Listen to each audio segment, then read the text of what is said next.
नमस्कार। तो जैसा कि ऑनलाइन क्लासेस के बारे में हमने कहा था, तो ऑनलाइन क्लासेस आज हुई। तो उसका पहला वीडियो क्लास 8 का पहला अध्याय अंग्रेजी की बुक हनी ड्यू से, जिसका नाम है the best Christmas present in the world. तो एक सबसे अच्छा क्रिसमस का उपहार विश्व का, तो ये इसका हिंदी अर्थ है। तो इसके बारे में हम पढ़ेंगे। बच्चों, जैसे कि आप जानते हो कि क्रिसमस एक ऐसा त्यौहार है जिसमें गिफ्ट जो है, उपहार जो है, लेन देन का त्यौहार है। क्रिसमस 25 दिसंबर को मनाया जाता है और उसके बाद जस्ट 5-6 दिन बाद हमारा न्यू ईयर आता है। तो हमारे आसपास सब कुछ नया हो जाता है। वैसे भारतीय मान्यताओं के साथ अनुसार तो चैत्र में जो है नया वर्ष होता है, लेकिन इंग्लिश कैलेंडर के अनुसार 1 जनवरी को नया साल जो है आ जाता है। तो जैसे कि अब अगला महीना दिसंबर है, इसके बाद हमारा नया साल आने वाला है 2021, अभी 2020 चल रहा है। तो इसी तरह सभी बच्चों को बड़ा शौक़ होता है इस त्यौहार का कि सांता क्लॉज आएगा और हमें नए नए गिफ्ट देगा।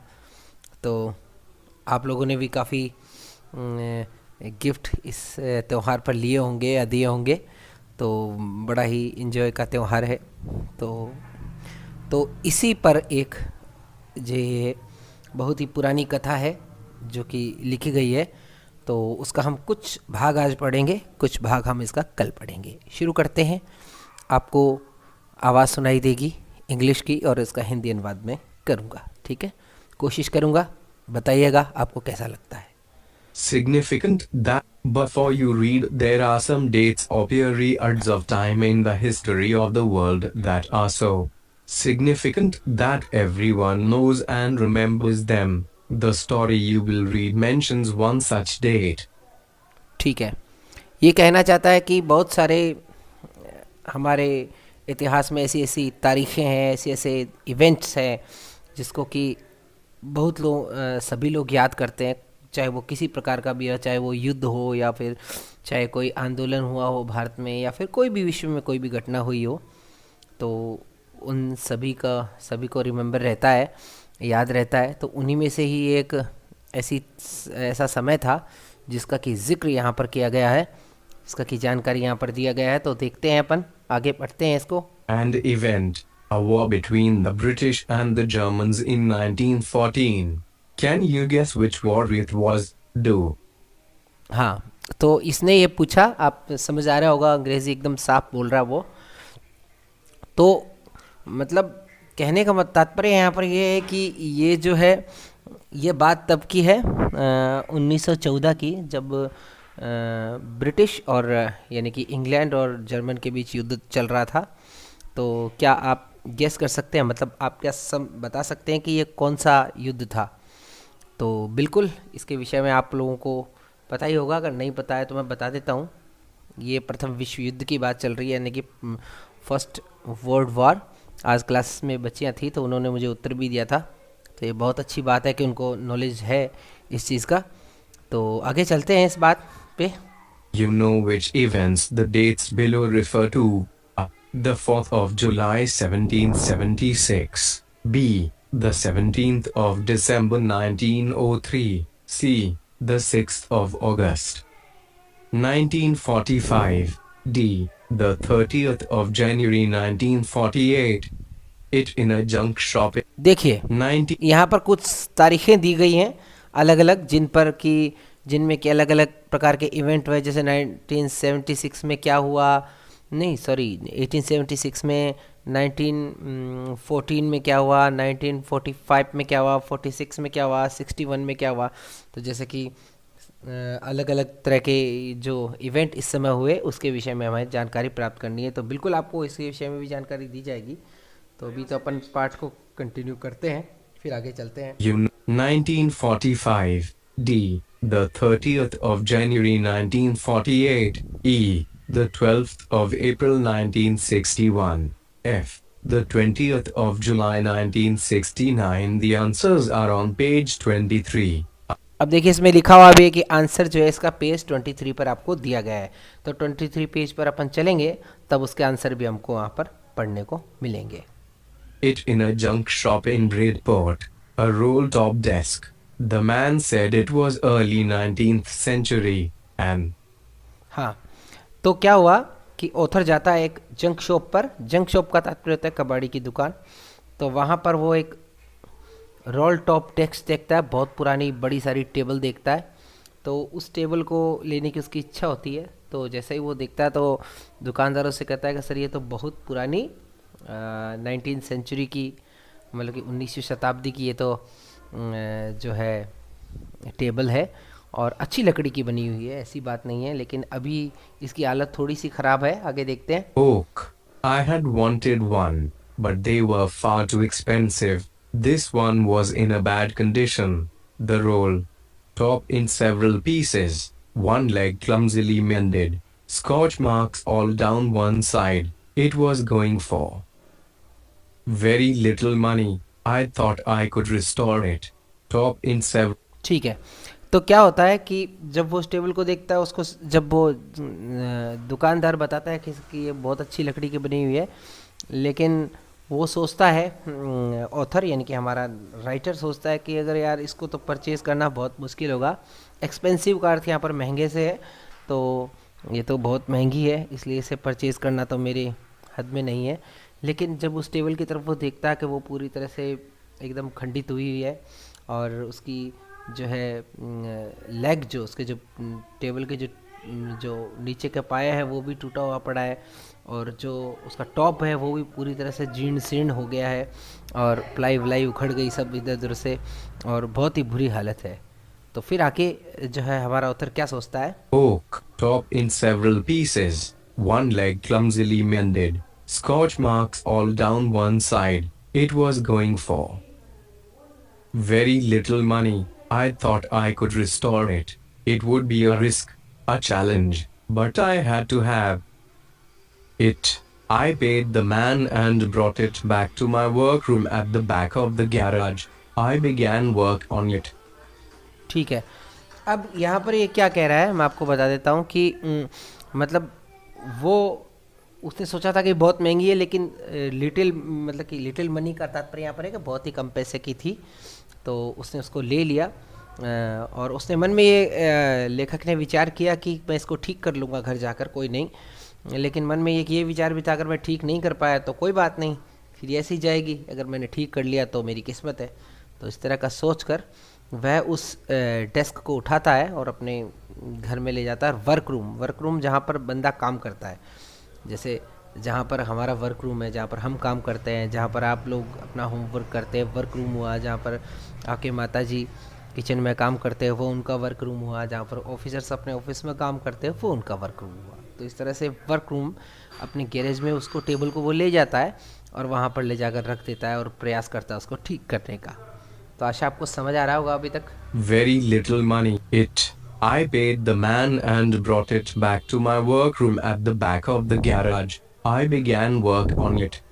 हाँ, तो इसने यही कहा, वापस से मैंने आपको सुनाया कि वो उस आदमी को पैसा देकर और वहाँ से उसको टेबल को ले जाता है अपने वर्क रूम में और वहाँ पर उस पर काम करने का प्रयास करता है। आगे। On Christmas Eve, I removed the roll top completely and pulled out the drawers. The veneer had lifted almost everywhere it spotted it, saw it, found it, informal, scorch marks, burn marks was going for, was selling for, informal, restore, here, repair veneer, a thin layer of plastic or decorative wood on furniture of cheap wood 2019. ठीक है, तो क्या कहना चाहता है, इतनी line हमने पढ़ी, इसका अर्थ ये है कि देखिए जैसे जब वो लेखक ने इवनिंग, क्रिसमस ईव कहते हैं क्रिसमस के पहले दिन की शाम को,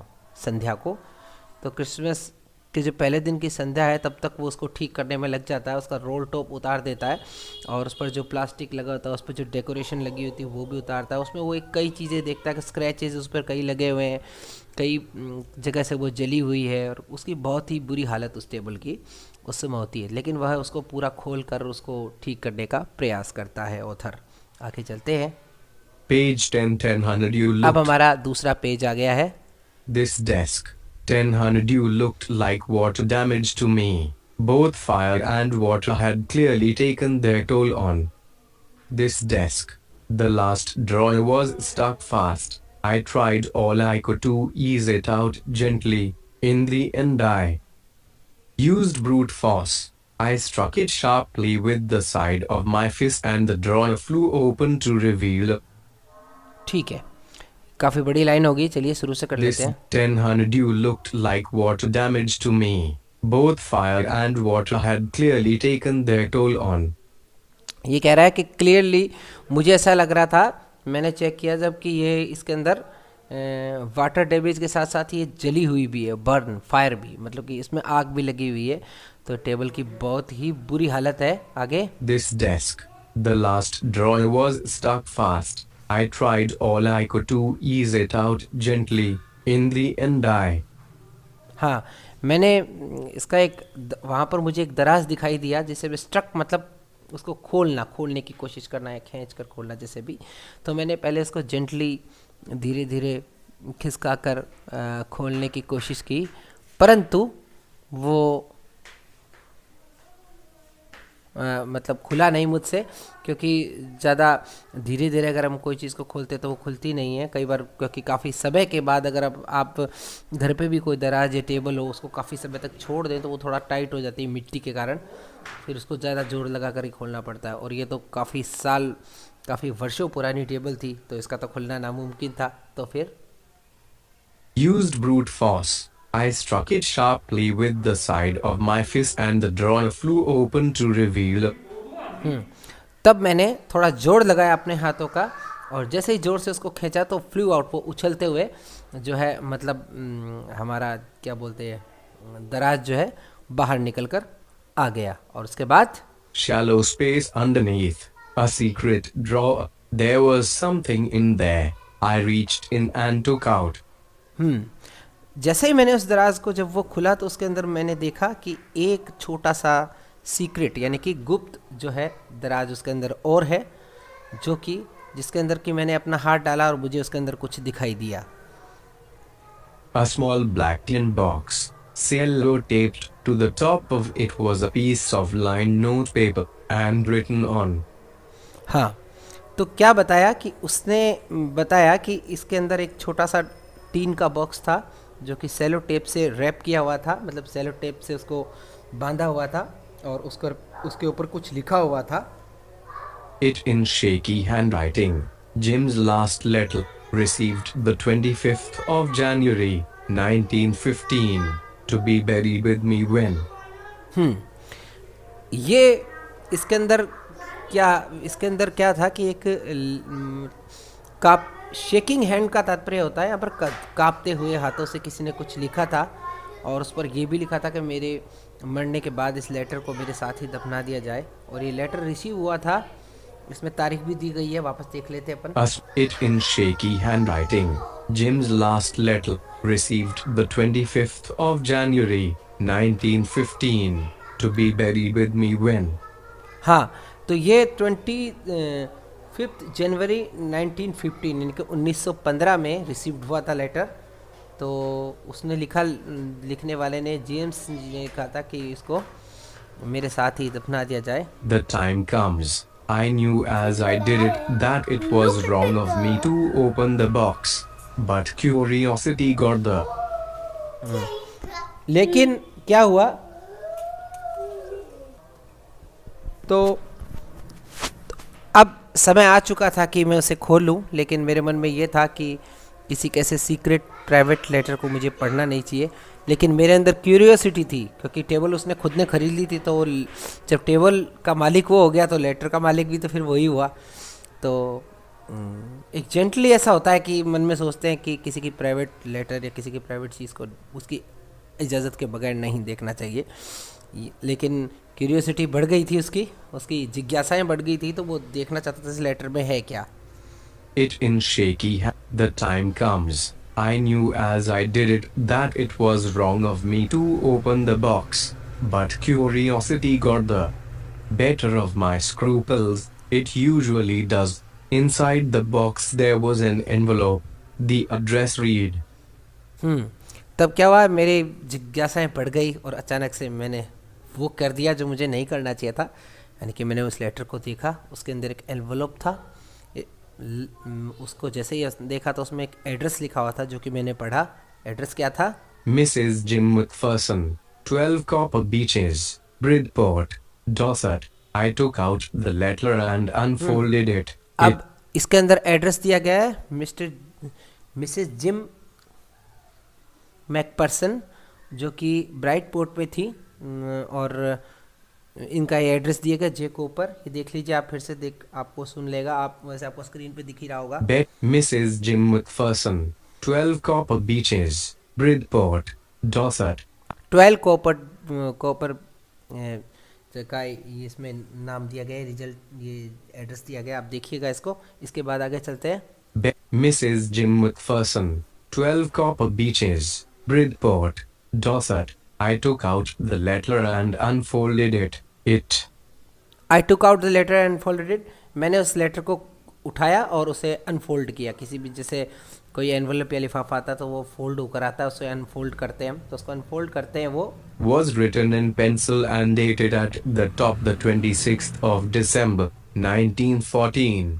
हाँ, तो ये क्या था, इस पर जैसे ही मैंने इसको खोला तो उसके अंदर डेट लिखी हुई थी, एड्रेस और डेट लिखी हुई थी। डेट थी 26 दिसंबर 1914। तो तात्पर्य यह है कि लेटर एक महीने के बाद संबंधित व्यक्ति के पास पहुंचा था, यानी कि 25 जनवरी 1915 को पहुंचा था। तो 26 दिसंबर 1914 को वो लेटर उन्होंने पोस्ट किया था। एक महीना मान लीजिए आप इसमें। The author find in a junk shop too. Was written in pencil and dated at the top the 26th of December 1914. Comprehension check 1. What did? अब यहाँ पर कॉम्प्रिहेंशन क्वेश्चन भी इन्होंने दिए हैं, तो वो भी देख लेते हैं। The author find in a junk shop too. What did he find in a secret drawer? Who do you think had? हाँ, तो इसमें दो क्वेश्चन पूछे उन्होंने कि वाट, पहले तो जंक शॉप पर उसने क्या देखा, तो जंक शॉप पर तो उसने टेबल देखा, तो आपको ऊपर ऊपर उत्तर मिल जाएगा। दूसरा, उस बॉक्स में उसने क्या देखा, तो यहाँ देखिए अभी अभी जो अपने लाइन पढ़ी है, उनको एनवलप मिला था और वो बॉक्स मिला था, वो सब इसमें लिखा हुआ है, तो आप यहाँ से देख सकते हैं। बाकी अपन इसके क्वेश्चन आंसर भी विस्तार से करेंगे, ऐसी दिक्कत नहीं आएगी आपको। In there, I dearest Connie, I write to you in a much happier frame of mind because something. अब यहाँ पर वो लेटर लिखता है, तो इसके बारे में अपन पढ़ेंगे कल, क्योंकि एक साथ इतना पढ़ना ठीक नहीं है। आज के लिए तो बस इतना ही है। तो इस वीडियो को देखिएगा और बताइएगा आपको कैसा लगा प्रयास। अब बाकी का जो है लेटर, बाकी का जो पार्ट है, हम पढ़ेंगे इसको कल। तो आशा आपको ये जो है इतना समझ आ गया होगा। अगर इसमें कुछ समझ नहीं आया हो, कुछ कन्फ्यूजिंग रही हो, तो आप मुझसे प्रश्न पूछ सकते हैं। बहुत बहुत धन्यवाद।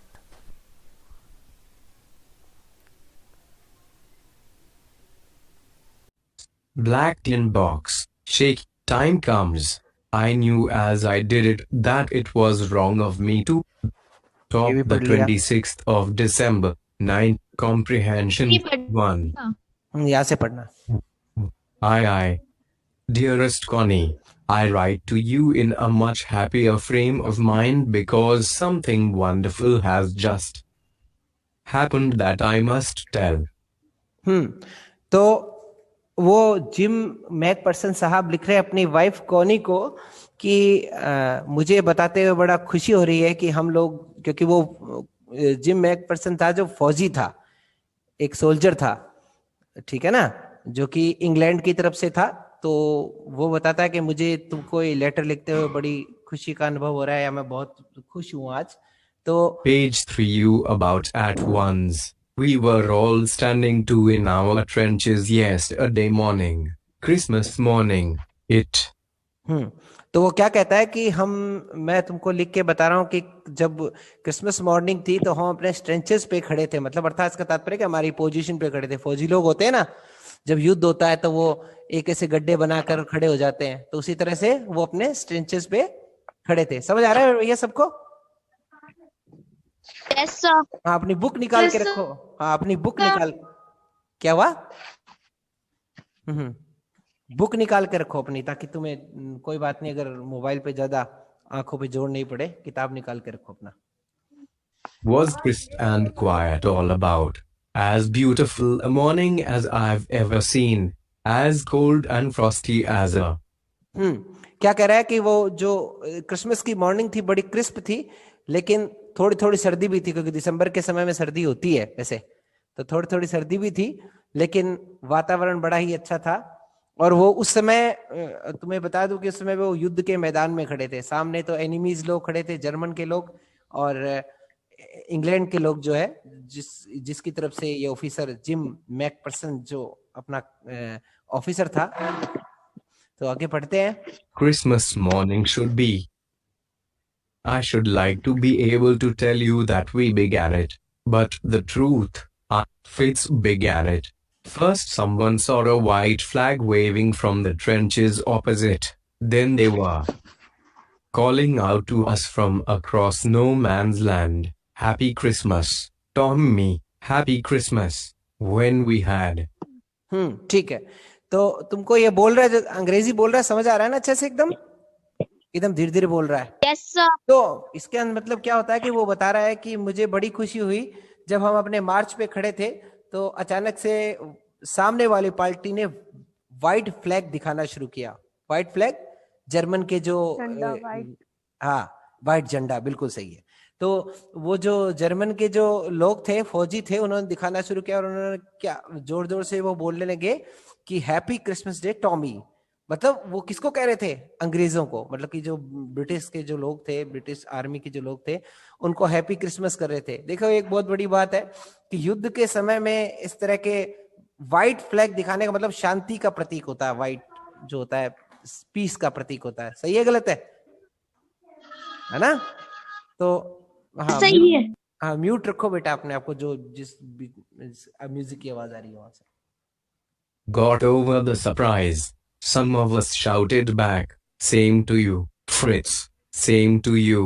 I thought that would be that. We all did. But then suddenly one of them was up there in his grey greatcoat and waving a white flag. Don't shoot, lads, someone shouted, and no one did. Then there. एक second.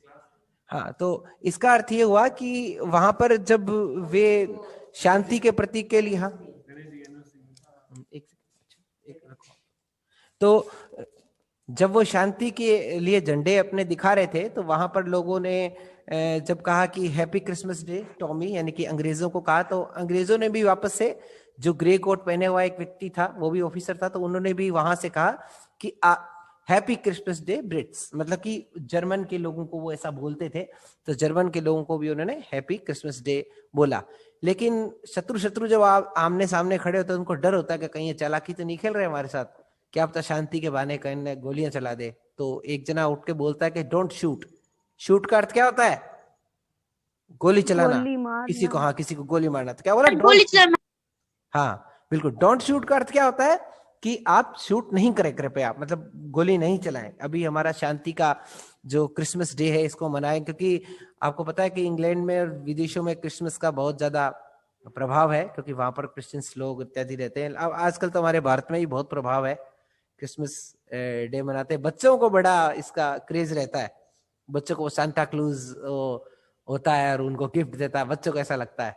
तो मतलब कि एक चलिए, एक परंपरा है। आगे चलते हैं। Would be waving a white flag. Don't shoot, lads, someone shouted, and no one did. Then there was another, Fitz up on the parapet, and another, keep your heads down. I told the men, it's a trick, but it wasn't. तो जब उन्होंने कहा कि don't shoot, तो मैंने अपने जो वो जिम मैकपर्सन जो लेटर लिख रहे हैं, वो कह रहे हैं कि मैंने अपने सैनिकों से कहा, अपने हेड को नीचे कर लो, हो सकता है ये इनकी चाल भी हो सकती है। भाई, जर्मन वाले कह रहे हैं कि अब डोंट शूट, गोली मत मारो, लेकिन हो सकता है इनकी एक चाल भी हो सकती है। तो हमें थोड़ा सावधान रहने की जरूरत थी, लेकिन ऐसा कुछ नहीं हुआ। लेकिन wasn't लिखा हुआ ना इसमें, देखो, लेकिन ऐसा कुछ भी नहीं हुआ। तुम साथ साथ अंग्रेजी पढ़ा करो बेटा, ताकि तुमको अनुवाद, ये तुमको अनुवाद इसलिए सुना रहा हूं ताकि तुमको अंग्रेजी के जो वर्ड है वो अच्छे से समझ आए। जैसे ये बोल रहा है वैसे अपन बोलना सीखें। सही है ना? कितनी साफ अंग्रेजी बोल रहा है, अपन यस को सर। एक एक शब्द समझ आ रहा है। तो उसी तरह से आप लोग भी इस तरह की अंग्रेजी बोलना सीखें। हमारा मेन उद्देश्य इस क्लास को चलाने का यही है। आगे चलते हैं। One of the Germans was waving a bottle above his head. It is Christmas Day, Tommy. We have schnapps. We have sausage. We meet you? Yes. By this time there were dozens of them walking. क्या बोला उसने कि एक German का जो फौजी था उसके हाथ में एक बोतल थी और उसने कहा तुम डरो नहीं, ऐसा कुछ नहीं है, हम कोई युद्ध नहीं करने वाले, हमारे पास तो सिर्फ स्नैप्स और सॉसेज है। स्नैप्स एक ड्रिंक होता है, जहां तक मेरी नॉलेज में है, जर्मन का कोई शायद ड्रिंक होता है, तो उसको वो स्नैप बोलते हैं। और सॉसेज उनके पास बस खाने पीने की चीजें थी जो एक दूसरे को वो बांट रहे थे, दे रहे थे, और आपस में वॉकिंग करते हुए एक दूसरे के पास आ रहे थे।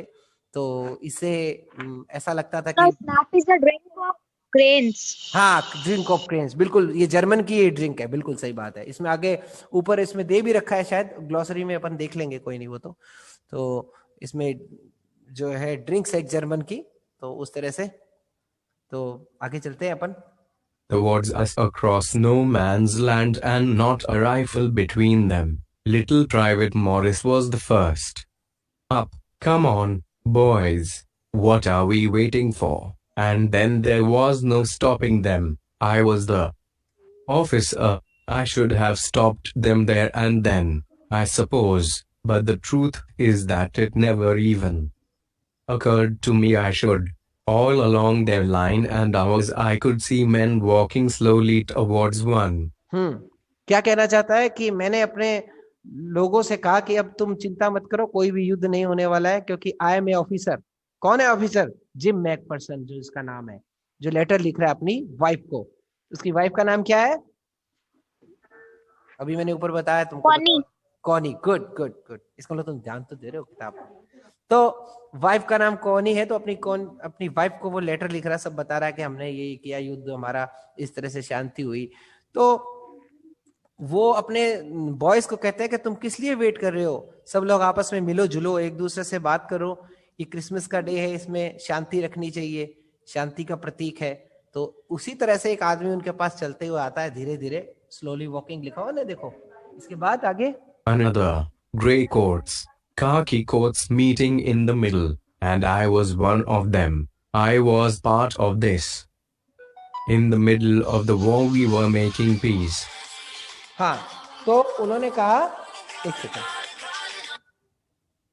बस Hitesh Sherawat class 8 has left. क्या कहना चाहती है, बोलो। सर अभी गाना बज रहा है। हाँ, वो फोन आया होगा कोई। चलिए, खैर, देखिए, ऐसा है कि इसके अंदर क्या है कि एक खाकी कोट पहने जो लोग आए थे, जो उनमें से एक मैं भी था, तो हम लोग सब क्या चाहते थे कि शांति रहे। हमारा मतलब कि जो एक उद्देश्य है कि युद्ध Hitesh Sherawat class 8 has को joined. समाप्त करें, युद्ध को, जो युद्ध की कंडीशन है इसको समाप्त कर दिया जाए और एक दूसरे से मिले। तो आपस में लोग एक दूसरे से मिलने लगे। यहाँ तक तो सही है, तुमको समझ आ गया होगा। आगे चलते हैं। You cannot imagine, dearest Connie, my feelings as I looked into the eyes of the Fritz officer, who. हाँ, वो अब अपनी वाइफ को कह रहा है कि कोनी, तुम इमेजिन नहीं कर सकती या तुम सोच नहीं सकती, मेरी आंखों में उस दिन इतनी खुशी थी कि, एक सेकेंड, हाँ मैडम, मैं क्लास ले रहा हूँ एक बार ऑनलाइन, 8वीं क्लास। हाँ हाँ हाँ, मैं 18 number.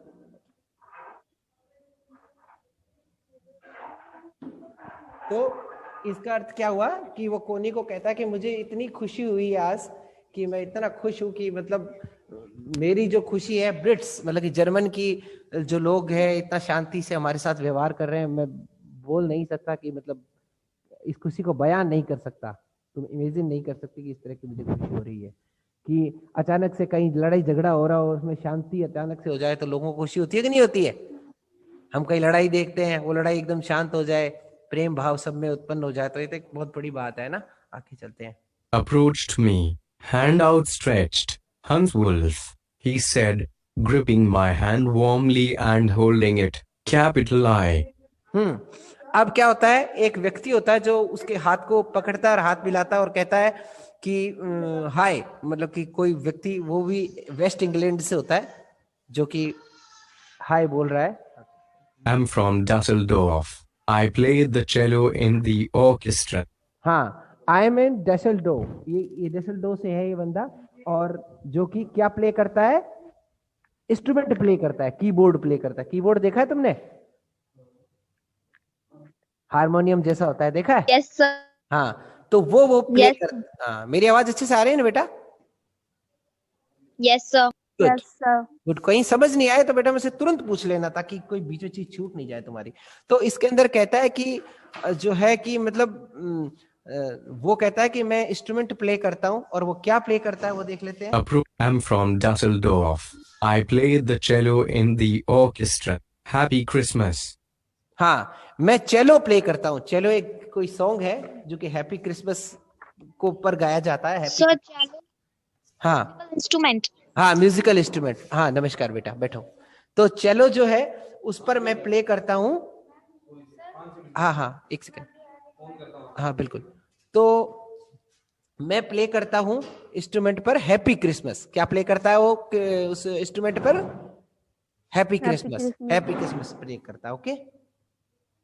The best Christmas present in the world. आगे क्या है? Standing to. Taking up possessions. अब यहाँ पर कुछ देखिए मीनिंग दे रखा है, जैसे स्टैंडिंग टू। स्टैंडिंग टू का अर्थ क्या होता है? Standing to. हाँ, टेकिंग अ पोजीशन, पोजीशन को लेना। Trenches. ट्रेंचेस। ट्रेंचेस किसको कहते हैं? Long deep ditches in the ground where soldiers hide from the enemy. ठीक है, लॉन्ग बड़े लंबे खड्डे बने होते हैं जिसके अंदर की सोल्जर्स जो होते हैं वो क्या करते हैं? छुपते हैं। किससे? एनिमी किसको कहते हैं? शत्रु से। ये देखो इसमें लिखा हुआ, आप तुमको दिख रहा है? Yes. Yes. हाँ, अपनी किताब बेटा, अपनी किताब भी निकाल कर रखो ताकि तुमको कोई परेशानी नहीं हो जाए कहीं। Fritz. हाँ, फ्रिट्स। अगला है फ्रिट्स। Here, a name for a German soldier. Fritz is a common German name. Tommy, a common English name. हाँ, देखिए यहाँ पर इसने बताया कि फ्रिट्स का अर्थ है कॉमन जर्मन नेम, या फिर कोई जर्मन का सोल्जर है उसका नाम होता है फ्रिट्स। और यहाँ पर टॉमी किसका नाम है? इंग्लैंड के जो सैनिक या जो सोल्जर्स है। Okay, English name. हाँ, कंफर्म हो गया? Yes, sir. हाँ, या okay. Used here to refer to British soldiers. Use here to refer to British soldier. ये इसके अंदर नीचे लिखा हुआ भी है कि ये जो टॉबी है वो ये सोल्जर्स के लिए नाम लिया गया अंग्रेजी, लेकिन टॉमी यहाँ पर वो, चलो आगे चलो। That would be that. That was all. That was the end of the matter. Schnapps. Pronounced schnapps. A German drink made from grain. इसके बाद है दैट, ये देखो ऊपर स्नैप्स जो इसमें लिखा हुआ है कि जर्मन ड्रिंक है, क्रेन लिखा हुआ है ना, स्नैप्स इसको कहते हैं। ये तुमको ग्लोसरी बता देता हूं ताकि तुमको बाद में परेशानी नहीं हो। Cello. अब ये चेलो है। चेलो किसको कहते हैं? A musical instrument like a large violin. A music instrument like a large violin. Violin देखा है तुमने कभी? वायलिन देखा? Violin? No, sir. No, violin sir. आज यूट्यूब पे सर्च करके देखना वायलिन, या फिर गूगल पे सर्च कर लेना Yes, वायलिन, sir. तो तुमको वायलिन दिखाई देगा किस तरह का होता है और उसे बजाते कैसे हैं। अधिकतर बॉलीवुड म्यूजिक में, बॉलीवुड गानों में वायलिन का बहुत प्रयोग किया जाता है। उसको स्ट्रिंग, अगर खूब सारे वायलिन्स होते हैं तो उनको स्ट्रिंग्स बोला जाता है। स्ट्रिंग्स। 11. अब अगला page. Graphic page for 12 Marzipan. Honeydew. Captain Jim McPherson. I replied. And honeydew. अब क्या होता है कि कैप्टन, जब उससे वो हाथ मिलाता है बंदा, तो कैप्टन जिम मैकफर्सन जो है वो उसको कहता है, हाँ मेरा नाम जिम मैकफर्सन है। Captain Jim McPherson. I replied. And a happy Christmas to you too. I'm a school teacher from. तो वो क्या बोला कि जब उसने बताया कि मैं कैप्टन जिम मैकफर्सन हूं, तो वो दूसरा वाला कहता है, जो सामने वाला जो बंदा है, तो उसने कहा कि मैं एक स्कूल टीचर हूं और मैं आपको हैप्पी क्रिसमस बोलता हूं। Dorset, in the west of England. और ये डॉसेट कहाँ पड़ता है? Waste of England. वेस्ट मतलब पश्चिम, ईस्ट होता है ना पूरब, तो वेस्ट कहाँ हो गया? पश्चिम। तो पश्चिम इंग्लैंड में मैं रहता हूँ, डॉसेट में। Ah, Dorset, he smiled. I know this place. I know it very well. We shared my ration and his.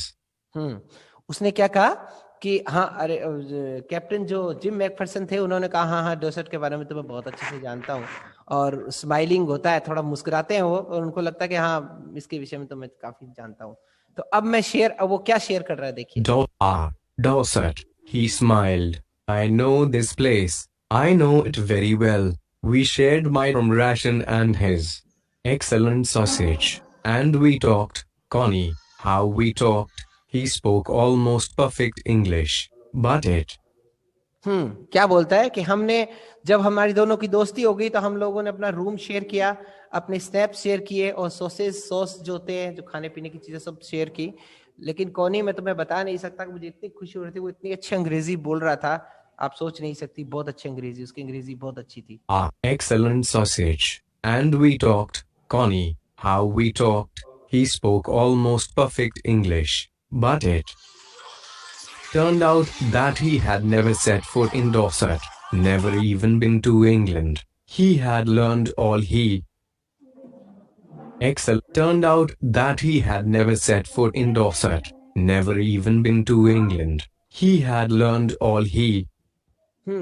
बताते हैं कि वो उसने कभी डॉसेट को वैसे देखा नहीं था, लेकिन किताबों में काफी पढ़ा था। अंग्रेजी, बैठ जाओ बेटा, तुमको भी बताएंगे ना। अंग्रेजी जो है वो उसको अच्छे से किताबों में, बुक्स में उसने पढ़ा था, तो उसको काफी अच्छी नॉलेज थी। Knew of England from school and from reading books in English. His favorite writer was Thomas. अब उसमें दो चीजें और बताइए कि वो वो अंग्रेजी स्कूल से ही अंग्रेजी सीखा था, और उसका फेवरेट जो राइटर यानी कि लेखक जो था वो कौन था? टॉमस। फेवरेट लेखक कौन था उनका? टॉमस। याद रखना बेटा, भूल नहीं जाओ, ठीक है? अब थोड़ी सी देर में शायद क्लास क्लोज भी हो जाएगी। Hardy, his favorite book, Far from the Madding Crowd. So out there in no man's land we talked of. Hardy उसकी मेन बुक थी, उसके पसंदीदा बुक थी, और बहुत सारी और भी चीजें बहुत उसके पसंदीदा थी। Bathsheba and Gabriel and Sergeant Troy and Dorset. He had a wife and one son, born just 6. उसने बताया कि वह पहले उसके एक वाइफ है और उसका एक बच्चा है जो कि 6 साल का है। कितने साल का है? 6 ईयर का। तुम कौन सी क्लास को? एक सेकंड बेटा, कौन सी क्लास को बेटा? हाँ, तो ये बुक देख सकते हो, पहला पार्ट निकाल लो बेटे, है ना? बुक लाइए, निकाल। क्या नाम तुम्हारा? गुड, बैठ जाओ बेटा। तो उसमें क्या था कि वो अपना जो है अपनी डिटेल बता रहा है कि उसकी एक वाइफ है और उसका एक बच्चा है 6 साल का। Months ago, as I looked about me, there were huddles of khaki and grey everywhere, all over no man's. वो सब जगह देख रहा था जहां पर खाकी और ग्रे कलर की जो है कपड़े पहने लोग घूम रहे थे, और सब जगह अब शांति थी, कोई भी युद्ध का माहौल नहीं था। Land, smoking, laughing, talking, drinking, eating. Hans Wolf and I shared what was left of your wonderful Christmas cake, Connie. He thought the marzipan was the best he had ever tasted. Capital I. ठीक है, तो वो क्या कहता है कि अब क्या हुआ कि सब लोगों, कोई हंस रहा था, कोई खेल रहा था, कोई गा रहा था, कोई खाना खा रहा था। तो इसी प्रकार से क्रिसमस का केक भी बटा। तो कोनी, तुम ये सोच नहीं सकते कि मुझे कितना अच्छा लग रहा था कि आज युद्ध के माहौल में इतना शांति भरा माहौल उत्पन्न हो रहा है। और ऐसे तुमने पढ़ा है क्या बेटा पहला पाठ? चलो कोई नहीं, देखेंगे। Agreed. We agreed about everything, and he was my enemy. There never was a Christmas party like it. तुम क्या सोचती हो? वो कहता है कि तुम क्या सोचती हो कि मैं मन में ये सोच रहा था कि ये हमारे शत्रु हैं, या हमें इनसे दोस्ती नहीं करनी चाहिए, हमें इनके साथ जो है एंजॉय नहीं करना चाहिए, लेकिन ऐसा कुछ नहीं था। हमें वो आज दोस्त ही लग रहे थे सभी। Connie. कौनी, ये तो उसका नाम है। Then someone, I don't know who, brought out a football. Great coats were dumped in piles to make goal posts. And the next thing we knew, it was Tommy against Fritz out in the middle of no man's. ठीक है, तो ये अपन पढ़ेंगे बेटा कल, क्योंकि काफी बड़ा हो जाएगा तुम्हारे लिए। इतना काफी है आज के लिए। हाँ हाँ Yes. बच्चा, समझ आया तुमको? कोई दिक्कत आई इसमें? No, sir. कोई दिक्कत नहीं आई? बहुत बढ़िया। तो अपना आज का क्लास लगभग कंप्लीट। अभी 2 बच्चियां यहाँ पर आई है मेरे पास पढ़ने के लिए, तो थोड़ा सा उनको मैं पढ़ा देता हूँ। तो उनके पास व्हाट्सएप नहीं है ना तुम्हारे पास? हाँ, इन लोगों के पास व्हाट्सएप नहीं है, तो इनको भी थोड़ा सा पढ़ा देते हैं। तुम्हारी तो क्लास ले ही ली मैंने, और वीडियो अपलोड कर दूंगा इसका शाम को, तो तुम वीडियो भी देख लेना। ओके? Yes, sir. Yes, इसमें sir. हाँ, इसमें कम ही पार्ट है अपनी किताब में, तो पहली किताब को अपन धीरे धीरे कर लेंगे तो भी कोई दिक्कत नहीं है, ताकि तुमको अच्छे से समझ आना चाहिए। ऐसा नहीं है कि अपन ने मैंने एक दिन में पूरा पार्ट पढ़ा दिया तो तुमको समझ नहीं आएगा, फिर तुम करोगे क्या? सही है गलत है? तो कल इसके क्वेश्चन आंसर सारे कंप्लीट करवा दूंगा मैं, और दूसरा अध्याय भी शुरू करेंगे। फिर इट्स सो हैपेंड जो बुक है ना तुम्हारी दूसरी, अंग्रेजी की एक बुक और है ना, एक बुक और है ना तुम्हारे पास अंग्रेजी की? Yes, sir. हाँ, तो वो अंग्रेजी की बुक जो है वो भी अपन पढ़ेंगे अपन परसों से, ठीक है? और तुमको ये अंग्रेजी अच्छा जो बोल रहा है समझ आ रहा है ना अच्छे से? Yes, sir. कोई दिक्कत नहीं, कोई समस्या नहीं पढ़ने में? No, sir. Good good good, बहुत बढ़िया। तो फिर ठीक है, आज अपन क्लास को क्लोज करते हैं, 12 बज गई है। अब कल अपन मिलते हैं ना, ठीक है? और कोई समस्या हो तो मेरा व्हाट्सएप नंबर तो तुम्हारे पास है ही, तुम मुझे कोई मैसेज करके पूछ सकती हो कि भाई सर इसका क्या आंसर होगा, मैं तुम्हें कभी भी बता दूंगा ना, ठीक है? Okay, Yes, bye, sir. Thank you. Ekta Khatri Class 8 End meeting for all